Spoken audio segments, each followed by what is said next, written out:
La recette pour réussir une campagne électorale selon Jean-Pierre Raffarin, un bon meeting au début, un bon meeting à la fin et ça suffit. Cette semaine est donc celle du meeting de clôture des régionales, tout le monde y passe. Pour l'UDF, Jacqueline Gouraud sera ce soir à la chapelle Saint-Mémin, mais elle est d'abord notre invitée sur ce plateau pour répondre aux questions de Pierre Boucheneau. Jacqueline Gouraud, bonsoir. Bonsoir. Alors 7% de dividendes en plus pour la société Thales, mais des licenciements nombreux dans la région, dans le Loiret. Qu'est-ce que vous pouvez dire à ces salariés qui supportent ça, dans le Loiret comme ils le supportent ailleurs dans l'industrie de l'armement? Je crois qu'il est clair que l'industrie de l'armement est en pleine reconversion. Il y a Thales, mais il y a aussi Giat Industries, comme vous le savez, à Bourges, et qu'on sait très sûrement qu'il y aura un jour ou l'autre aussi des licenciements.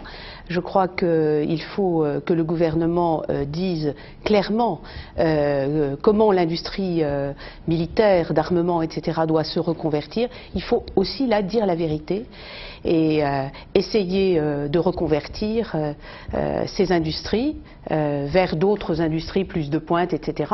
Car on sait qu'il y a des productions qui sont malheureusement dépassées. Alors tout à l'heure j'entendais la présentation, il n'y a plus assez de guerre.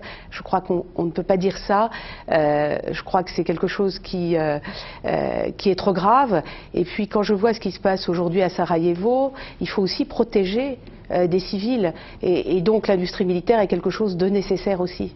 Demain vous êtes présidente du Conseil régional. Vous avez l'économie comme nouveau champ d'intervention possible. Vous pouvez faire quoi par rapport à ça? Réunir immédiatement, mettre autour d'une table toutes les industries de l'armement de la région centre, faire le point, prendre contact avec le ministère, avec Madame Alliot-Marie, regarder et voir s'il y a des problèmes, s'il y a dans un avenir proche des projets de reconversion, de fermeture, et anticiper. Je crois qu'il faut toujours anticiper et toujours prévoir. Alors, bon, parlons de choses finalement quand même un peu plus légères, mais tout de même qui vous concernent peut-être un peu lourdement en ce moment, parce que j'imagine que le stress doit être un peu là quand même pour dimanche prochain.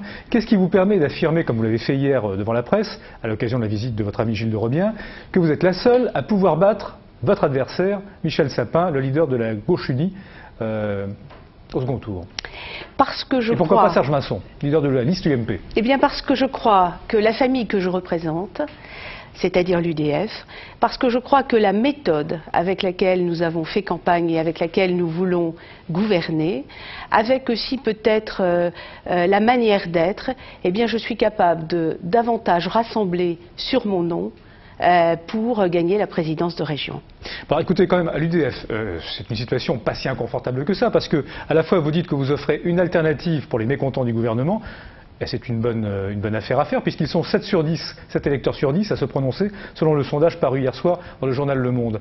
Mais en même temps, vous dites que vous restez dans la majorité. Alors ça voudrait dire que vous êtes dans la majorité pour en avoir les avantages, mais pas les inconvénients de la popularité, tout de même. Je crois que c'est une vision, si vous voulez, trop manichéenne de la vie politique. Bon, expliquez-nous ça. C'est-à-dire que je crois que la France n'est pas coupée en deux, avec d'un côté des gens et de l'autre côté d'autres gens. Je crois qu'il y a beaucoup de Français... Non mais il y a une majorité, une minorité, enfin une opposition tout de même. Oui, bien sûr, voilà. Mais là nous parlons des élections... C'est pas la guerre civile, mais enfin... nous parlons des élections régionales. Ouais. C'est l'élection à la présidence de la région. Absolument. Et ne pensez-vous pas qu'il y a des gens qui soient capables, majoritairement, de se rassembler derrière une équipe qui a fait une campagne de terrain, qui a été à l'écoute, qui a fait un programme raisonnable avec des propositions que l'on peut financer, et derrière quelqu'un qui a toujours prouvé dans les mandats qu'elle a exercés jusqu'à maintenant qu'on pouvait être à la fois une femme de terrain, à la fois une femme, je dirais, qui répond aux problèmes de la population et également qui sait gérer une collectivité territoriale dans l'harmonie, avec le respect de toutes les sensibilités. Non mais personne ne doute que vous soyez cette femme-là, simplement pouvez-vous être à la fois un pied dans la majorité et un pied dans l'opposition? C'était plutôt ça ma question, quoi. Écoutez, il y a la gauche et Michel Sapin propose une vieille recette qui n'a pas marché. C'est l'union de la gauche, l'union avec les communistes et les Verts. On sait ce que ça a donné. On sait ce que ça a donné sous le gouvernement de Lionel Jospin. La France ne veut plus de ça.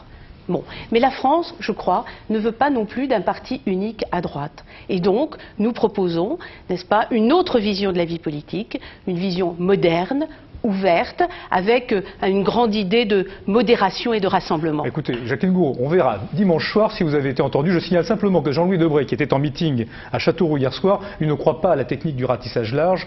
Il a déclaré que c'est tout simplement une erreur politique. Il ne faut pas considérer les régionales comme le tour de chauffe à la présidentielle.